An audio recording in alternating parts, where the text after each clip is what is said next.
హిందూ నాగరికత లేదా హిందువులకు సంబంధించినటువంటి ఆలయాలు, పురాతన ఆలయాలలో వాస్తు శాస్త్రం వెనకాల చాలా పెద్ద ఈక్వేషన్ ఉన్నాయి. ఇవాల్టి రోజున ఉన్నటువంటి ఎవరైతే ఈ ఇంజనీరింగ్ నిపుణులు సరిగ్గా అబ్జర్వ్ చేస్తే అద్భుతమైన సూత్రాలు కనుక్కోవచ్చు. పిహెచ్డీలు చేయొచ్చు. అట్లాంటి కట్టడాల్లో ఒకటి ఇది. సాధారణంగా వర్షపాతం గురించి ఖచ్చితమైన సూచనలు ఇవ్వడం చాలా కష్టమైన పని. వాతావరణ శాఖ వర్షాలకు సంబంధించిన కొన్ని ప్రకటనలు తప్పకపోవడం వల్ల, వాన మీద ఆధారపడిన తప్పిపోవడం వల్ల అనేక ఇబ్బందులు పడుతూ ఉంటారు. అయితే ఉత్తరప్రదేశ్ రాష్ట్ర రాజధాని నుండి 120 కిలోమీటర్ల దూరంలో కాన్పూర్ నగరం దాటి బెహతా బుజర్గ్ దగ్గర జగన్నాథ ఆలయం ఉంది. ఈ ఆలయం పశ్చిమ బెంగాల్ మరియు ఒరిస్సాలోని దేవాలయాల్లో కనిపించే పారాబోలిక్ గోపురంతో ఆధ్యాత్మికతతో నిండి ఉంటుంది. ఉత్తరప్రదేశ్లోని కాన్పూర్ జిల్లాలోని ఈ కాన్సెప్ట్కి సంబంధించి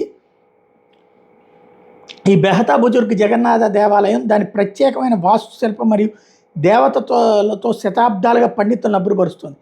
ఖచ్చితమైన ఋతుపవనాల అంచనాల కారణంగా ఆలయానికి ప్రజాదరణ పెరిగింది. స్థానిక రైతులు తమ పంటలను విత్తడానికి ఆలయ వర్ష సూచన మీద ఆధారపడతారు. ఈ ఆలయంలో నీటి చుక్కలు పట్టడంతో వర్షం రాబోతుందని స్థానిక రైతులు అర్థం చేసుకున్నారు. మండే వేడిలో వర్షాకాలం ప్రారంభానికి వారం రోజుల ముందు ఆలయం పైకప్పు నుండి నీరు కారడం ప్రారంభమవుతుంది. అయితే ఆశ్చర్యకరంగా వర్షం ప్రారంభమైన వెంటనే పైకప్పు లోపల భాగం ఎండిపోతుంది. బౌద్ధ విహారం ఆకారంలో ఉండడం అన్నటువంటిది ఇందులో స్పెషాలిటీ. బౌద్ధ విహారం ఆకారంలో ఉన్న ఈ ఆలయపు గోడలు దాదాపు 14 అడుగుల మందంతో ఉంటాయి. ఆలయంలో జగన్నాథుడు, బలరాముడు, సుభద్ర విగ్రహాలు ఏర్పాటు చేయబడ్డాయి. విగ్రహాలు నల్లటి జగటరాతితో తయారు చేయబడ్డాయి. ఆలయ ప్రాంగణంలో సూర్యభగవానుడు మరియు పద్మనాభ దేవుడి విగ్రహాలు కూడా ఏర్పాటు చేయబడ్డాయి. ఆలయం వెలుపల నెమలి మూలాంశం మరియు చక్రం కూడా ఉన్నాయి.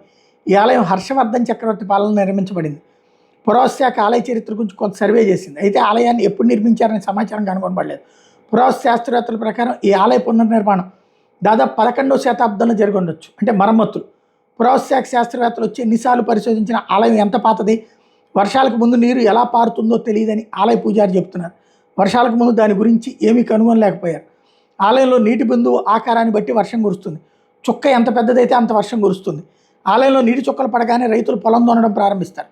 ఆలయం చాలా శిథిలావస్థలో ఉంది. సాధారణంగా స్థానిక ప్రజలు మాత్రమే దర్శనం కోసం ఆలయానికి వస్తుంటారన్నమాట. అది ఇక్కడ ఇది ఆ ఆలయం.